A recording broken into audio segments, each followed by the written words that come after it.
가는 것입니다. 성경은 구원에 관한 세 가지 의미를 얘기하고 있는데, 첫 번째는 칭의, 그리고 두 번째는 성화, 그리고 세 번째는 영화가 되는 것입니다. 예수님을 영접함으로 믿음의 첫 발걸음을 내딛고 주님에게 의롭다 인정을 받는 칭의가 있고, 그리고 예수님을 마음속에 모시고 주님과 동행하며 죄로부터 떠나가는 모든 과정 속에서 이루어지는, 즉 복음에 합당한 열매를 맺게 되는 성화라는 구원이 있고, 그리고 예수님이 이 땅에 다시 오실 때 죄의 존재로부터 완전히 해방되어 주님과 같이 거룩한 형체로 순식간에 변화되어져가는 영화, 즉 이 칭의와 성화와 영화를 가리켜 구원의 세 가지 양상 이렇게 부르게 됩니다. 데살로니가전서 5장 23절로 24절에 보면 주님께서 평강의 하나님이 친히 너희를 온전히 거룩하게 하시고 또 너희의 온 영과 혼과 몸이 우리 주 예수 그리스도께서 강림하실 때 흠없게 보존되기를 원하노라. 인간의 구원이 영적인 구원뿐만 아니라 너의 영과 그리고 우리의 지정의 내면 세계를 가리키는 혼과 그리고 우리의 이 육신적인 바디를 가리키는 이 영과 혼과 몸이 주 예수 오실 때에 흠없게 보존되기를 원한다고 말하고 있다는 것입니다. 영의 구원, 혼의 구원, 육의 구원이 있음을 말하고 있는데, 이처럼 구원이 단지 영적으로 거듭나는 사건, 이것들을 넘어서서 우리의 내면과 우리의 육신 전체의 구원을 의미하는 이런 과정을 가리켜 전인적 구원, 이렇게 얘기하고 있습니다. 오늘 저는 로마서 8장 26절 이하 30절까지 그리고 로마서 전체와 신약성경 전체를 통해서 이 전인적 구원이 무엇인가를 여러분에게 말씀드리는데 굉장히 중요한 내용입니다. 오늘 자기가 여전히 구원받았음을 모르는 분들은 이 말씀을 통해서 구원을 확신하게 될 것이고, 자기가 구원받아 의롭게 되었지만 삶의 변화가 없는 이들은 자기에게 어떤 문제가 생겼는지를 오늘 말씀을 통해서 분별할 수가 있다는 것입니다. 전인적 구원의 첫 번째, 바로 칭의라는 것입니다. 로마서 8장 29절을 이렇게 말씀하고 있습니다. 하나님이 미리 하신 자들을 하나님이 예지하셨다는 거죠. 미리 알고 계셨다. 그 아들의 형상을 본받게 위하여 미리 정하셨으니 예정하셨다는 거죠. 이는 그로 많은 형제 중에서 맏아들이 되게 하려 하심이니라, 이렇게 말씀하고 있다는 것입니다. 또 30절을 보시면 또 미리 정하신 그들을, 예정하신 그들을 또한 하나님이 때가 되매 콜링, 부르신 그들을 또한 의롭다 하시고, 이게 밑줄이죠. 의롭다 하시고, 그러니까 주님이 창세전에 우리를 예지하시고 예정하시고 때가 되매 부르셔서 우리를 의롭게 만들어 주셨다는 것입니다. 인간은 죄인인데 이 아담과 하와의 범죄가 인간 모두에게 전이 되었음을 우리는 말하게 되었고, 이 죄를 인간이 해결할 수 없기 때문에 하나님과의 간격이 났는데, 하나님과의 관계 올바른 회복, 하나님과의 관계의 단절이 죄라고 한다면 하나님과의 관계 온전한 회복이 의가 되는 것입니다. 그렇기 때문에 죄는 단지 어떤 도덕적 윤리적인 의미를 넘어서서 하나님과 나와의 관계가 온전하지 못하다, 하나님이 보실 때 내 삶이 뭔가 불완전한 요소가 있다, 이거를 죄라 그러고, 하나님과 온전히 회복되어져 있는 이 모습을 의라고 얘기하는 것입니다.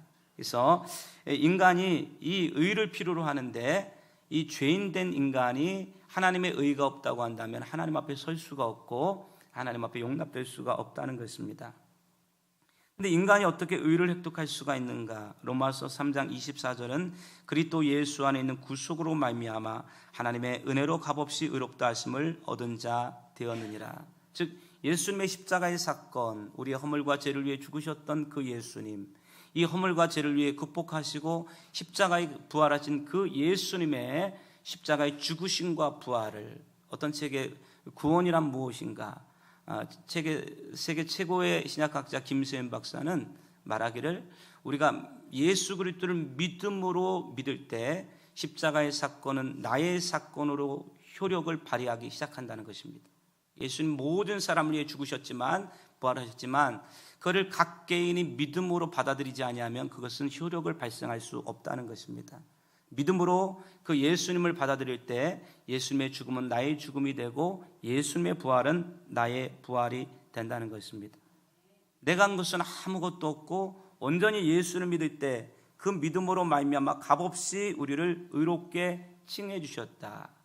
Justification, 칭이라고 하는 것은 요한 칼빈이 지적한 것처럼 스테이트, 상태의 변화는 아닙니다. 우리는 여전히 죄인된 상태에 있지만 포지션의 변화, 우리를 의인의 자리로 인도해 주시는 하나님의 칭의의 사건이 있다는 것입니다. 이것을 가리켜 이신칭의, 믿음으로써 의롭게 칭함을 받는다. 믿으시죠?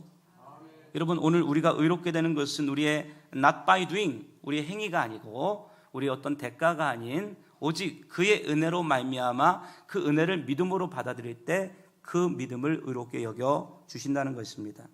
그러므로 유명한 에베소서 2장 8절 9절은 너희가 그 은혜를 인하여 믿음으로 말미암아 구원을 얻었나니 이것이 너희에게서 난 것이 아니요 하나님의 선물이라. 행위에서 난 것이 아니니 누구든지 자랑하지 못하게 하려 하심이니라. 이렇게 말씀하고 있다는 것입니다. 그렇기 때문에 이 칭의를 통해서 우리는 하나님 앞에 의롭게 칭함을 받게 되어지는데, 인간이 왜 의가 필요할까? 그럴 때 아까도 말씀드렸던 것처럼 성경 전체는 인간이 죄인임을 말하고 있습니다.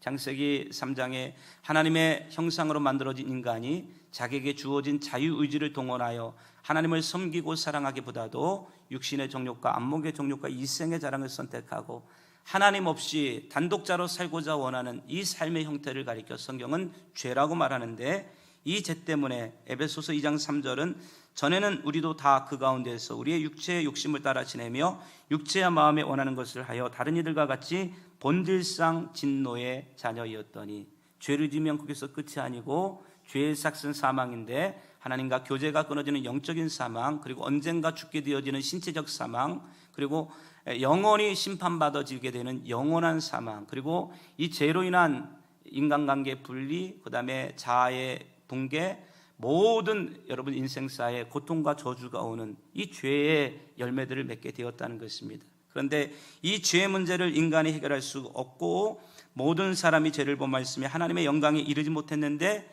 그리스도 예수 안에 있는 속량으로 말미암아 하나님의 은혜로 값없이 의롭다 하심을 얻은 자 되었느니라. 아멘.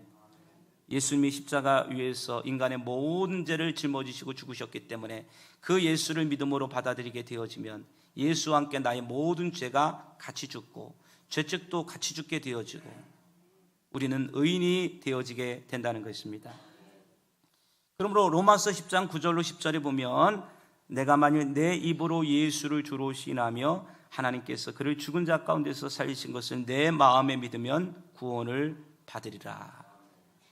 내 입으로 예수님을 주로 시인하는 것입니다. 이때 주는 롤드라는 거죠. 이제 내 인생의 주권이 나에게 있지 아니하고 하나님께 있습니다. 제 인생의 삶의 방향은 주님이 원하시는 방향입니다. 이 예수님을 나의 주인으로 삼고 영접하는 자, 곧 그 이름을 믿는 자들에게는 하나님의 자녀가 되는 권세를 주셨나니, 예수님을 나의 삶의 인격적인 구조로, 내 삶의 주권자로 내 삶에 영접하는 거죠. 근데 이 영접한다, 이 믿는다라고 하는 단어가 요한복음 1장 12절에 보면 현재 진행형으로 되어 있음을 우리는 본 적이 있다는 것입니다. 과거의 어떤 사건이 아니라 지금도 예수 그리스도는 내 삶의 주인이어야 한다는 것입니다. 지금도 주님은 내 인생의 주권자가 되십니다. 지금도 나는 현재 진행형으로 예수님을 믿고 있습니다. 매일매일의 이 고백을 통해서 우리는 예수님을 영접하게 되고 하나님의 자녀가 되는 것입니다. 네가 만일 내 입으로 예수를 주로 신하며 하나님께서 그를 죽은 자 가운데서 살리신 것을 내 마음에 믿으면 구원을 받으리라. 사람이 마음으로 믿어 의에 이르고, 따라해 보실까요? 사람이 마음으로 믿어 의에 이르고 입으로 신하여 구원에 이르느니라. 할렐루야.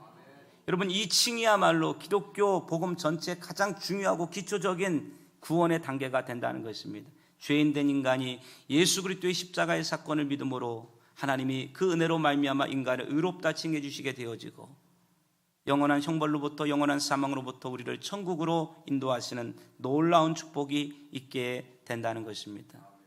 의롭게 되셨죠? 그러므로 이 칭의를 가리켜 과거형 구원, 나는 이미 구원을 받았다. 예수 그리스도를 영접함으로 믿음을 통해서 나는 이미 구원을 받았다. 여러분, 오늘 이 믿음을 간직할 수 있게 되시기를 주님의 이름으로 축원합니다. 할렐루야.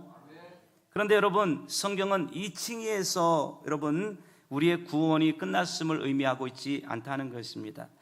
미국 풀러 신학대학교의 교수가 되며 한국 최고의 신학자인 김수현 박사는 최근에 여러분 기독교 우리 교회와 이 기독교 신학에 다음과 같은 지적을 한 바가 있습니다.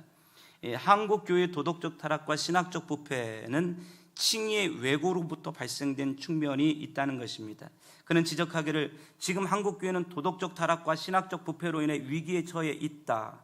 사제주의로 불리는 목회자 권위주의와 칭의를 의로운 삶을 배제하고 믿음으로만 가능하다는 인식 등의 칭의론의 왜곡이 한국교회 전체 도덕적 타락과 열매 없는 교회의 모습을 가져오게 되었다고 말하고 있다는 것입니다.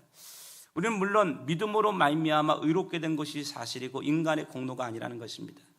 인간의 행위는 구원의 전제 조건은 아닙니다. 구원의 전제 조건은 by the grace, 그분의 은혜죠. 그리고 우리의 믿음을 통해서 칭의가 얻어지는 것은 사실이지만 이 칭의가 진실된 칭의와 회개와 예수님을 영접하는 모습이라고 한다면 그 이후에 필연적인 삶의 모습의 변화가 존재하게 된다는 것입니다. 즉 칭의 이후에, 구원 그 이후에 거룩한 삶으로의 성화의 삶이 없다고 한다면 당신의 칭의가 진짜 칭의인지를 한번 생각해 보아야 한다는 것입니다. 한국 교회는 의인이라 칭함을 받는 것에만 치중해 하나님과 피조물과의 관계론적 의미를 무시하고 죄에서 극복했다는 얘기는 법정적인 의미가 있습니다. 인간의 이 법정적인 의미 속에서 인간과 하나님 사이의 죄담이 용서를 받았다는 의미가 있지만 더 중요한 측면은 의인인가 죄인인가는 이 윤리적이고 법적인 의미가 아니고 하나님과 어떤 관계를 맺고 그분의 임재 속에 어떻게 살고 있는가가 중요하다는 것입니다. 그러니 우리가 법적으로 더 이상 죄인이 아니라고 하지만 우리의 삶들이 하나님과의 올바른 관계를 맺고 있지 못한다고 한다면 그것은 진실된 성도의 모습이 아니라는 것입니다. 그런가 하면 여러분, 천국이라고 하는 것은 오늘 죽어서 어디론가 가는 이 천당 구원을 넘어서서 예수님이 전파한 것은 천당을 말하지 아니하시고 하나님의 나라가 가까이 왔다는 것입니다. 여러분, 보다 더 온전한 의미 속에서 구원이라고 하는 것은 오늘 죽어서 지옥 갈 거냐 천당 갈 거냐의 의미를 넘어서서 나의 삶들 가운데 하나님의 나라가 임하고 있는 것인가. 이 킹덤 오브 더 갓, 하나님의 나라는 뭘까요? 이 나라라고 하는 것은 의지가 있는 곳이 하나님의 나라입니다. 너희 마음속에 하나님의 나라가 임하였다. 이 얘기는 내 안에 두 세력이 있을 수가 있다는 것입니다. 죄된 나의 자아와 욕망과 또는 마귀가 지배하는 내 자신이 나의 자아를 지배하는 이 나라, 만일 나의 자아가 내 삶을 지배하고 있다고 한다면 여기는 그리스도의 통치가 없는 나의 나라가 되는 것입니다. 오늘 우리가 여기서 예수님을 구주로 부르고 있지만 어떤 특정한 개인이나 목사나 성도가 이 교회를 좌지우지하고 있다고 한다면 여기는 하나님의 나라가 아니고 어떤 개인의 나라가 된다는 것입니다. 여러분, 구원의 가장 더 중요한 의미는 내가 하나님과 올바른 관계를 맺고 있으면서 하나님이 내 안에서 나의 삶을 통치해가는 그리스도의 주권이 임하고 있는 상태가 구원의 온전한 모습이 된다는 것입니다. 그러므로 이 김수현 박사는 말하기를 진정한 칭의는 두 가지 결과를 포함해야 되는데 하나님과 올바른 관계를 맺고 있는 그런 모습이 있어야 된다. 그리고 인생의 주권이 예수 그리스도에게 전이되어진 이 하나님의 통치가 이루어지고 있어야 된다는 것입니다. 그러면서 이분은 말하기를 만일 예수를 믿고 의롭게 되었다는 사실을 우리가 이해하면서 우리 삶이 여전히 하나님과 아무런 관계가 없이 예배도 싫고 주님과 기도하는 것도 싫고 주님과 아무런 관련도 없으면서 달랑 죽을 때 천국 간다라고 하는 이 신랄 같은 희망을 붙들기 위해서 나는 예수를 믿었다고 고백하고 있다고 한다면 그 사람의 그 믿음이 진짜 믿음이겠냐는 거죠. 내가 예수님을 구주로 고백하면서 주님의 통치가 나의 마음과 생각과 내 인생을 지배하고 있지 못한다고 한다면 그 사람이 예수를 주로 시인하고 있다라고 하는 이 믿음이 진짜라는 거죠. 여러분의 칭의는 어떤 것입니까? 하나님과 올바른 관계를 맺고 계신가요? 예수님이 여러분의 삶을 통치하고 계시나요? 그러므로 이분이 과격하게 던지는 지적은 그것입니다. 오늘 한국교회는 이 칭의가 하나님의 은혜로 우리에게 주어졌지만 우리 삶에 필연적인 이런 열매가 없을 때 구원의 탈락 가능성을 배제할 수 없다. 구원의 탈락 가능성을 배제할 수 없다는 것입니다. 아주 드문 일이지만 여러분, 우리의 구원이 한 번은 점검해 보아야 한다는 것입니다. 그러므로 성경은 이 구원이 예수를 믿음으로 의롭게 되었지만 이 전제 조건으로서 행위는 아니지만 여러분, 결과적으로 필연적으로 우리 삶에 주님이 원하시는 열매를 맺어야 된다는 것입니다. 예수님이 내 안에 거하십니다. 주님이 나를 통치해 가십니다. 그러면 예수님이 원하시는 삶의 모습으로 바뀌어져 가는 필연적인 변화가 있게 된다는 것입니다. 이게 바로 성령께서 거룩하게 도우시는 성화인데, 성경은 하나님이 미리 아신 자들을 또한 그 아들의 형상을 본받게 하기 위하여 미리 정하셨으니 이는 그로 많은 형제 중에서 맏아들이 되게 하려 하심이니라. 이때 그 아들의 형상을 본받게 하기 위하여 밑줄 뭐요? 주님을 닮아가고 있는 것입니다. 성화는 주님을 닮아가는 거예요. 여러분, 칭의, 이것이 예수님을 내 마음속에 모시는 거라고 한다면 성화는 주님의 모습을 닮아가는 것입니다. 그러므로 빌립보서 2장 12절은 두렵고 떨림으로 너희 구원을 이루라. 칭의의 구원이 이미 십자가의 사건을 믿음으로 내 안에 이루어진 과거형의 구원이라고 한다면 이 성화의 구원, 주님을 닮아가는 이 구원은 현재 진행형으로 지금도 주님을 닮아가고 있어야 한다는 것입니다. 나의 언어가, 나의 생각이, 나의 가슴이, 나의 손과 발이, 나의 삶의 모든 모습이 주님을 닮아가는 이 구원, 이게 바로 성화의 구원이 된다는 것입니다. 이 일을 이루어 가시는 분들은 요한복음 14장 16절 18절에 보면 내 안에 내주하시는 성령님이 이 일을 이루어 가신다는 것입니다. 요한복음 14장 16절에 내가 아버지께 구하겠으니 그가 또 다른 보혜사를 너희에게 주사 영원토록 너희와 함께 있게 하리니 그는 진리의 영이라 세상은 능히 그를 받지 못하나니 이는 그를 보지도 못하고 알지도 못함이라. 그러나 너희는 그를 아나니 그는 너희와 함께 거하시며 또 너희 속에 계시겠음이라. 내가 너희를 고와 같이 버려두지 아니하고 너희에게로 오리라. 두 번째 보혜사가 되시는 홀리 스피릿, 거룩한 영이 우리 영 속에 거하시는 것입니다. 이 성령님이 우리 속에 거하셔서 우리가 여러분 신분으로만 얻었던 이 거룩이 진짜 거룩이 될 수 있도록 우리 삶들을 날마다 이끌어 가시고 인도해 가시고 역사에 가신다는 것입니다. 그러니 성령으로 계시는 예수님을 내 마음속에 모시게 되어지면 그 성령님의 의도와 방향을 따라 예수님을 닮아가고 있는 삶의 변화가 매일매일 이루어져 가는 것이 당연하다는 것입니다. 그러니 예수를 믿는데 이런 과정과 변화가 없다고 한다면 예수를 영접했다라고 하는 나의 이 영접을 점검해 보아야 한다는 것입니다. 로마서 7장 25절에 가보면 오라 나는 공고한 사람이로다. 이 사망의 몸에서 누가 나를 건져내랴 라는 말씀이 있습니다.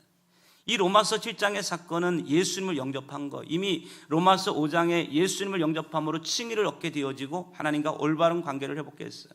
근데 사도 바울이 발견한 증상은 내가 예수를 믿고 칭의를 얻었는데 나의 영은 이미 구원을 얻고 하나님의 자녀가 된 것이 분명한데 사망의 몸, 즉 나의 육신, 나의 삶의 작태가 하나님의 법과는 전혀 관계가 없는 이중적인 삶을 살고 있는 자기 자신을 발견하게 되는 것입니다.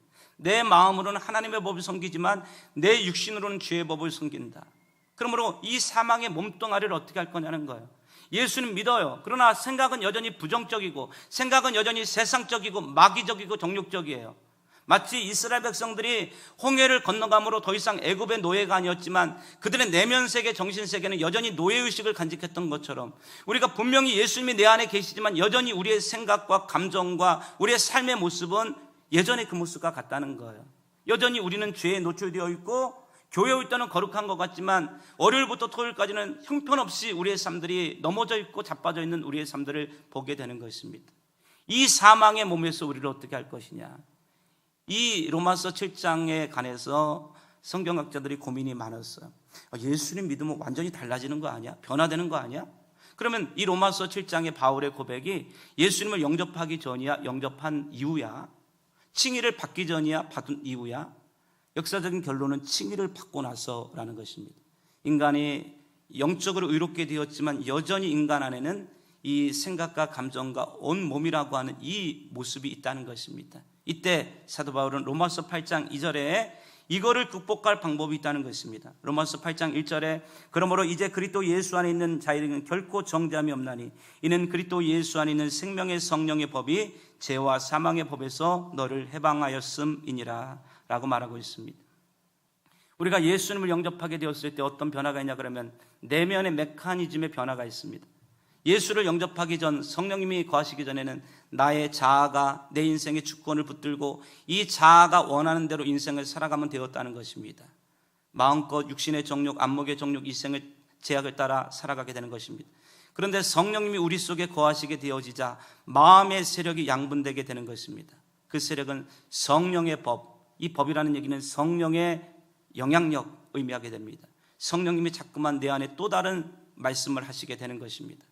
이 두 세력이 충돌하게 되는 것입니다.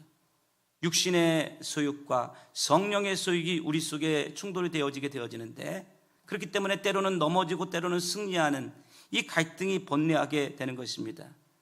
이럴 때 성령의 법을 따라 성령에 순종하게 되어지면 점점점 우리가 승리하게 되어지고 주님의 모습이 있게 되어지는데, 그러므로 성경은 말하기를 그리스도께서 너희 안에 계시면 몸은 죄로 말미암아 죽은 것이나 영은 의로 말미암아 살아있는 것이니라 라고 말하므로 인간이 이중적인 구조임을 말하고 있습니다.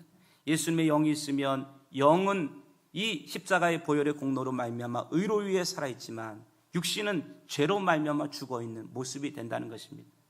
여러분의 상태가 지금 그런 상태입니다. 영은 의로 말미암아 살아있습니다. 그러나 육신은 죄로 말미암아 죽어있는 상태가 된다는 것입니다. 그런데 이 상태 속에 계속 머물러 있는 것이 기독교 구원의 여러분 최종적인 목표는 아니라는 것입니다. 예수를 죽은 자 가운데서 살리신 이의 영이 너희 안에 거하시면 그리스도 예수를 죽은 자 가운데서 살리신 이가 너희 안에 거하시는 그의 영으로 말미암아 너희 죽을 몸도 살리시리라. 그러므로 형제들아 우리가 빚진 자로 돼 육신에게 져서 육신대로 살 것이 아니니라. 너희가 육신대로 살면 반드시 죽을 것이로되 영으로서 몸의 행실을 죽이면 살리니 말하고 있습니다. 성화는 우리 안에 있는 성령님의 인도와 영향력이 우리 속에 강해짐을 통해서 우리가 나의 자아가 원하는 이 죄의 욕심을 따라 살아가지 아니하고 성령이 주관하시는 영의 삶을 삶으로 우리 안에 주님의 형상이 이루어지도록 도와주시고 있다는 것입니다. 성령이 우리의 구원을 이루기 위해서 우리에게 구원의 확신을 줍니다. 너희는 다시 무수하는 종의 영을 받지 아니하고 양자의 영을 받음으로 우리가 아빠 아버지라 부르짖느니라. 성령이 친히 우리의 영과 더불어 우리가 하나님의 자녀인 것을 증언하시나니. 성령님이 헷갈리는 우리가 구원의 확신을 가질 수 없을 때 네가 구원받은 것은 분명하다. 그러나 너는 예수님을 본받는 거룩의 형상을 향해서 달려가야 된다라고 하는 이 두 가지 외침을 우리 속에 주시게 되는 것입니다. 로마서 8장 26절로 27절에 보면 이와 같이 성령도 우리의 연약함을 도우시나니 우리는 마땅히 기도할 바를 알지 못하나 오직 성령이 말할 수 없는 탄식으로 우리를 위하여 간구하시느니라. 마음을 살피신 이가 성령의 생각을 하시나니 이는 성령이 하나님의 뜻대로 성도를 위하여 간구하심이니라. 여러분 우리 속에 거하시는 성령님이 우리에게 기도의 영을 부어주시고 우리가 하나님의 뜻대로 기도함으로 거룩을 이룰 수 있도록 도와주시게 된다는 것입니다. 로마서 8장 28절로 30절에 보면 우리가 알거니와 하나님을 사랑하는 자 곧 그의 뜻대로 부르심을 입은 자들에게는 모든 것이 합력하여 선을 이루느니라. 주님이 우리 인생의 모든 경험, 질병, 고통, 실패, 어려움, 상처 이 모든 것들을 통해서 우리가 주님의 형상을 본받을 수 있도록 합력, 시너지를 내셔서 우리의 모습을 거룩한 모습으로 만들어 가신다는 것입니다. 우리 안에 거하시는 성령님은 지금도 우리를 빚어 가신다는 것입니다. 우리를 거룩하게 빚어 가신다. 여러분 거룩은 구원의 전제 조건이 아닙니다. 그러나 거룩은 구원 이후에 필연적인 모습이 된다는 사실입니다. 할렐루야. 이게 이 바로 성화의 과정인데 생티피케이션입니다. 이미 칭의를 통해 얻은 완전한 구원의 선물 가방을 우리는 갖고 있습니다. 여러분 이 칭의 때문에 우리는 의롭게 되었고 하나님의 자녀가 되었습니다. 그러나 이 선물 가방의 지퍼를 열고 다양한 구원의 축복을 하나씩 꺼내어 가면서 누려가는 즐거운 과정이 성화가 된다는 것입니다. 칭의로 말미암아 죄 사함을 얻었다면 성화의 과정을 거쳐서 우리는 진짜 거룩의 축복을 누리게 되어지고 천국 시민권과 영생과 의롭게 됨의 축복, 기도의 특권, 주님의 보좌에 드나들 수 있는 무한한 영적인 축복을 얻게 된다는 것입니다. 거룩을 통해서 조금씩 주님과 올바른 교제를 하게 되고 주님의 주권이 내 안에 임하기 시작했을 때 내 안에서 주님이 이루시는 놀라운 사건들을 보게 된다는 것입니다. 아멘. 이게 바로 여러분 이 성화의 축복인데, 옛사람이 새사람으로 변화되어오는 과정이 있게 됩니다. 주님의 뜻과 상반되는 이전에 누리던 옛사람의 잔재들을 하나하나씩 포기하고 버려가는 아픔이 수반되는 과정이기도 하고, 앞서 설명한 것처럼 칭의의 과정에서 진실하게 마음을 찢고 회개함으로 영접한 사람은 주님의 사랑과 은혜를 알기 때문에 기꺼이 그 아픔을 감수하며 옛사람을 포기하고 버리게 된다는 것입니다. 아멘. 성화는 진짜로 옛사람을 포기하고 주님을 닮아가는 이 과정을 가게 되는 것입니다. 나는 이미 의롭게 되었지만 진짜로 내 안에 의롭고 싶은 마음이 있어요. 지옥 갈까봐 무서워서가 아니에요. 나를 사랑해 주시고 나를 믿어 주시는 이 주님의 사랑이 내 안에 느껴지고 성령이 내 안에서 인간 본래 모습이었던 예수 그리스도의 형상을 본받고 싶은 이 갈망이 있어요. 거룩을 향한 열망. 아멘. 이게 있다는 거예요. 오늘 여러분의 신앙이 이 거룩을 향한 열망이 여러분 마음속에 없다고 한다면 여러분의 칭의가 진짜인지를 생각해 보셔야 된다니까요. 주님과 이 교제가, 주님의 주권이 우리 삶에 진짜 이루어지고 있는지를 한번 생각해 보셔야 된다는 것입니다. 구원을 나누는 삶의 모습을 보이기 시작합니다. 성화 단계 초기에는 옛것을 버리고 새것을 취하는 성장통을 겪게 되지만 그 단계를 지난 후에는 이제 다른 사람의 구원에 관심을 갖고 내가 받은 구원을 나누기 시작합니다. 내 중심의 시야에서 벗어나 다른 사람의 구원을 위해 마음을 아파하며 하나님과 동일된 관심으로 전도하고 양육하며 다른 사람의 믿음을 붙들어주는 일을 사명으로 여기며 살아가게 된다는 것입니다. 처음에 예수를 믿고 성화를 거칠 때는 너무 힘들어요. 주님을 닮아가는 게 마치 야생말이 이제 단련된 말로 변화되는 것처럼 너무 힘들어요. 그런데 어느 순간에 성령님의 도우심으로 예배가 자유롭고 기도가 자유롭고 주님 뜻대로 살아가는 것이 자유롭고, 여러분 하나님의 법이 어려우실까요? 저는 그게 아닌 걸 알게 됩니다. 제가 필리핀에 가봤더니 마닐라 시내에 공항을 통과해서 시내를 가는데 거기는 차선이 없는 것입니다. 여러분 차선과 신호등이 없으면 얼마나 자유롭고 편안하겠습니까? 근데 가보니까 차선이 없으니까 아무 데나 다니고 신호등이 없으니까 막 왔다 갔다 하고 먼저 가는 놈이 임자고 대가리를 디밀어야 됩니다. 그러니까 이게 자유가 아니라 오히려 혼란에 빠뜨리고 너무나 어렵고 힘든 것입니다. 우리가 예수를 처음 믿고 성령의 지배를 받을 때 육신으로 살던 우리가 말씀을 따라 살아가는 것이 너무나 고통스럽고 또 부자연스럽고 우리 인생의 장애로 보이지만 성령의 도움으로 거룩을 향해 살아갔을 때 주님 뜻대로 살아가는 것이 제일 자유롭습니다. 할렐루야. 이 자유를 누리게 되는 것입니다. 이 기쁨을 누리게 되고, 아, 이게 진짜 살아가는 것이구나. 이거를 알게 되면서 이것들을 다른 사람들에게 증거하게 될 줄로 믿습니다. 성화 단계의 최절정기라고 할 수 있는 것은 내가 죽고 예수 그리스도가 내 안에 살아있는 것입니다. 사도 바울은 갈라디아서 2장 20절에 내가 십자가에 못 박혀 그리스도와 함께 십자가에 못 박혀 죽었나니 그런즉 이제는 내가 사는 것이 아니 오직 내 안에 그리스도께서 사신 것이라.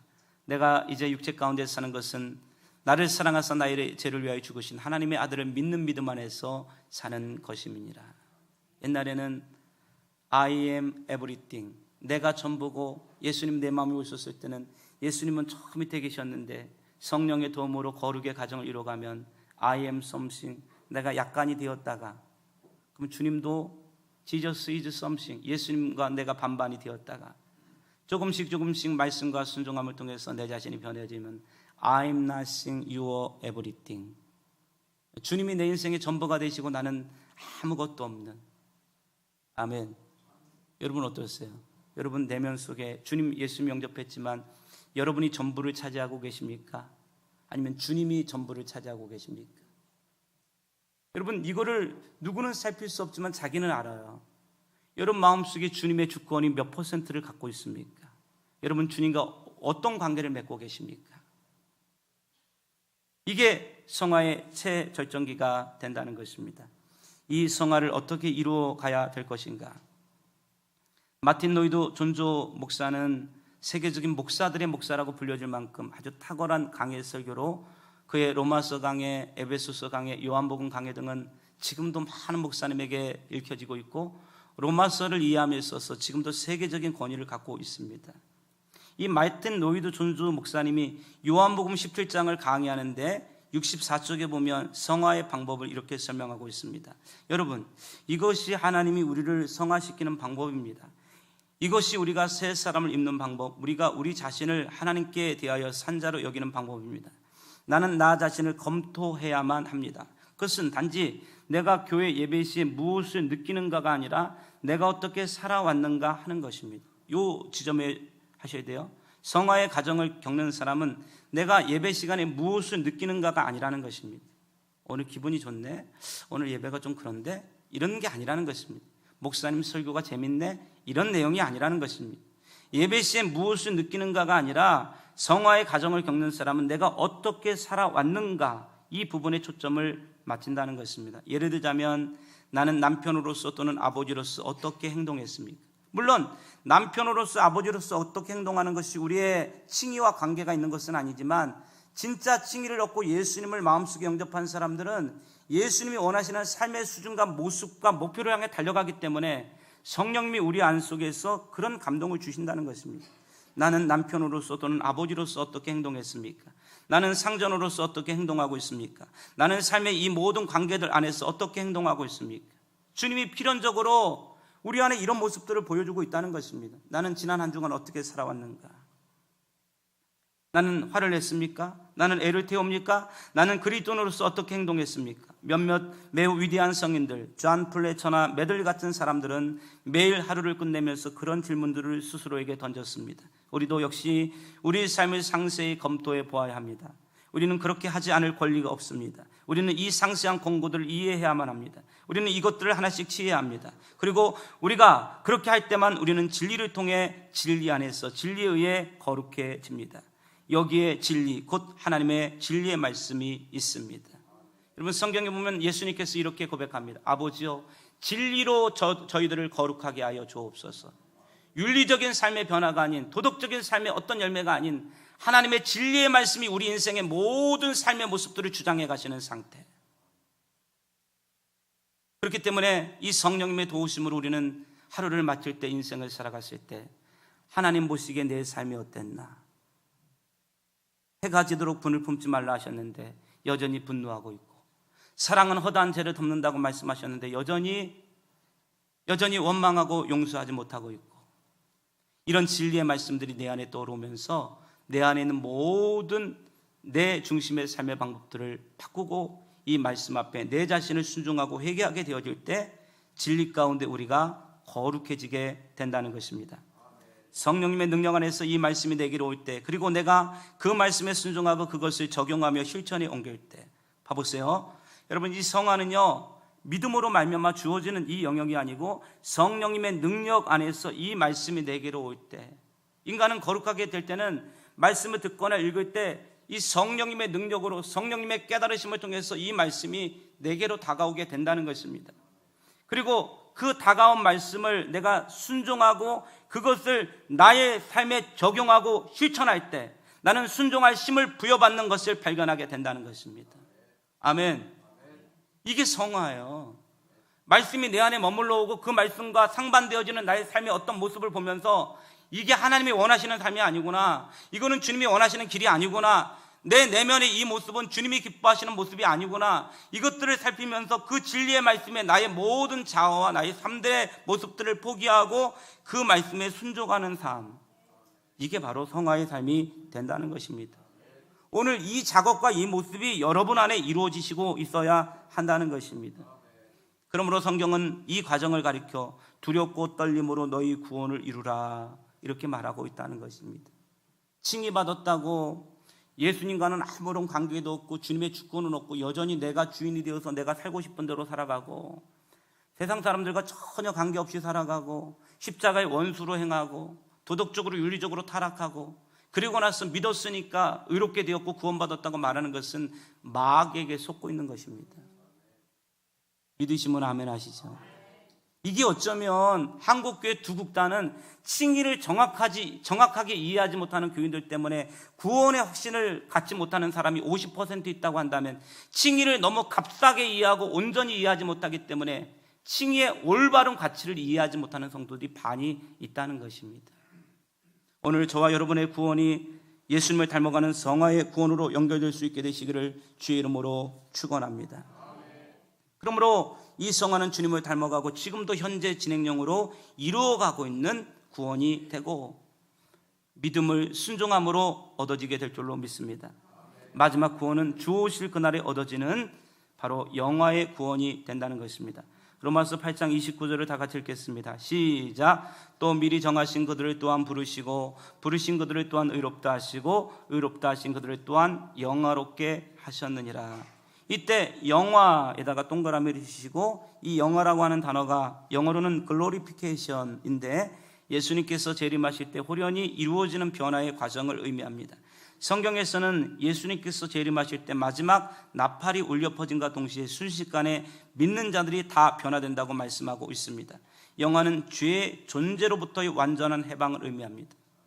아까 칭의가 죄의 형벌로부터의 해방이라면 성화는 죄의 실체로부터의 해방이고 영화는 죄의 존재로부터 해방이 된다는 것입니다. 여러분, 죄의 문제는 아무리 성화돼도 계속 반복돼요. 우리가 훌륭한 목사님이나 영적인 많은 사람들이 어처구니 없이 넘어지는 이유는 아무리 수도를 하고 아무리 성화의 단계도 가도 인간이 연약하기 때문에 육신의 모습을 갖기 때문에 넘어지고 실수할 때가 있다는 것입니다. 그렇기 때문에 인간의 온전한 궁극적인 구원은 인간의 몸이 예수님의 몸으로 변화되어지는 이 영화를 통해서 완전히 죄의 존재가 없어지고 완벽한 구원을 이루게 될 줄로 믿습니다. 그러므로 영화는 죄의 존재로부터의 완전한 해방을 의미하고 육신을 벗어버리고 주님과 같이 썩지 아니할 완전한 몸을 입게 되는 과정이기에 죄의 존재로부터의 영원히 벗어나는 순간을 바로 영화라고 부른다는 것입니다. 이 부분을 로마서 8장 23절을 한번 찾아보실까요? 같이 읽겠습니다. 시작. 그뿐 아니라 또한 우리 곧 성령의 처음 익은 열매를 벗은 우리까지도 속으로 탄식하여 양자될 것 곧 우리 몸의 성량을 기다리느니라. 이때 우리 몸의 성량에 주목해 보셔야 된다는 것입니다. 성량은 구속인데 칭의가 영의 구속이라고 한다면 성화는 다분히 우리 내면, 우리의 혼과 우리의 생각과 감정과 우리 내면의 구원의 의미를 포함하고 있습니다. 그런데 여전히 해결되지 못하는 이유는 우리의 이 육신적인 본능과 육체적인 욕망이 우리 인생을 끝까지 붙들게 된다는 것입니다. 이것은 언제 극복되게 되는가? 우리의 이 몸이 예수님의 부활의 몸으로 바뀔 때 바로 여러분 극복하게 될 줄로 믿습니다. 이거를 가리켜 사도 바울은 몸의 속량 이렇게 말하고 있습니다.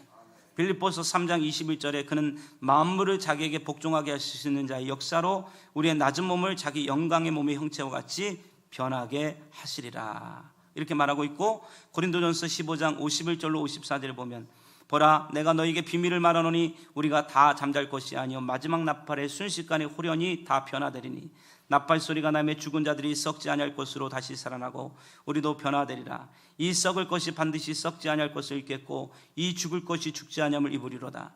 이 썩을 것이 썩지 아니함을 입고 이 죽을 것이 죽지 아니함을 입을 때는 사망을 삼키고 이기리라고 기록된 말씀이 이루어지리라. 그러므로 우리가 예수님의 재림을 기다리는 것입니다. 이거는 뭐예요? 미래적인 구원이에요. 다가올 구원. 예수께서 오실 때 구원. 봐보세요. 나는 이미 구원을 얻었죠. 아멘. 나는 지금 구원을 이루어가고 있죠. 그리고 나는 결국 구원을 완성시킬 거죠. 이 구원에 삼중적인 의미가 있다는 것입니다. 아멘. 그러므로 성경은 두렵고 떨림으로 너희 구원을 이루라고 말씀하고 있다는 것입니다. 그러므로 내 사랑하는 형제들아 견실하며 흔들리지 말고 항상 주일에 더욱 힘쓰는 자들이 되라. 이는 너희 수고가 주 안에서 헛되지 않은 줄 알미라. 믿음을 끝까지 지키지 못하고 죄와 세상을 하나님보다 더 사랑하고 스스로 믿음을 버린 자들, 믿음을 버릴 뿐만 아니라 하나님을 등지고 배교하는 자들, 양심이 굳어져 믿음에서 파선한 자들은 결코 누릴 수 없는 자리가 된다는 것입니다. 우리가 칭의를 얻었다고 한다면 이 믿음이 이렇게 계속 발전하게 되고 점점 거룩하게 되고, 물론 실패도 있고 넘어짐도 있지만, 물론 새벽기도를 빠질 때도 있고 주일을 빠질 때도 있고 여러 가지 인간의 욕심이 있지만 근본적인 큰 선 속에서 주님의 거룩을 추구하고 더 예배드리고 싶고 더 기도하고 싶고 더 주님을 닮아가고 싶고 주님 뜻대로 살지 못하는 내 자신을 하나님께 회개하며 믿음의 분발을 촉구하게 돼 있지, 칭의되었다고 해가지고 예배를 멀리하고 아무것도 안 하면서 나는 예수 믿었으니까 이렇게 되었다라고 하는 것은, 이것은 진실된 의미의 칭의를 얻었다고 볼 수가 없다는 것입니다. 여러분, 예수님을 영접했는데 믿음을 끝까지 지키지 못하고 죄와 세상을 하나님보다 더 사랑하고 결국 그러다가 스스로 믿음을 버린 자들이 있는 것입니다. 믿음을 버릴 뿐만 아니라 하나님을 등지고 배교하는 자들이 있다는 것입니다. 양심이 굳어져서 성령의 감동과 감화를 더 이상 받지 아니하고 세상 사람보다 더 악하게 살아간다고 한다면, 아까 김수현 박사가 지적한 것처럼 칭의를 얻었지만 구원의 탈락 가능성이 존재할 수 있다는 것입니다. 믿으시면 아멘 하시죠. 진지하게 생각해 보아야 될 문제가 되는 것입니다. 그러므로 우리는 매일 주님 앞에 두렵고 떨리는 마음을 가져야 한다는 것입니다. 이 구원의 과정을 이해하며 주님께 순종하며 우리의 온 영혼육이 주님의 형상으로 변화되고 주님의 통치에 순종하는 전인적 구원의 과정을 거쳐야 한다는 것입니다. 우리는 매일 이렇게 겸손하고 경외심으로 이 과정을 주님과 함께 보내야 한다는 것입니다. 나는 거룩을 열망합니다. 나는 주님 다시 오실 그날을 열망합니다. 이렇게 질문해 보겠습니다. 당신은 지금 구원을 받았습니까? 진심으로 해보세요. 당신은 지금 구원을 얻었습니까? 당신은 지금 구원을 이루어가고 계십니까? 당신은 결국 구원이 온전히 이루어질 것들을 기대하십니까? 하나님이 이루시는 전인적 구원을 통해서 여기 있는 모든 분들이 부끄럽지 아니하는 이 구원에 참여할 수 있게 되시기를 주의 이름으로 축원합니다.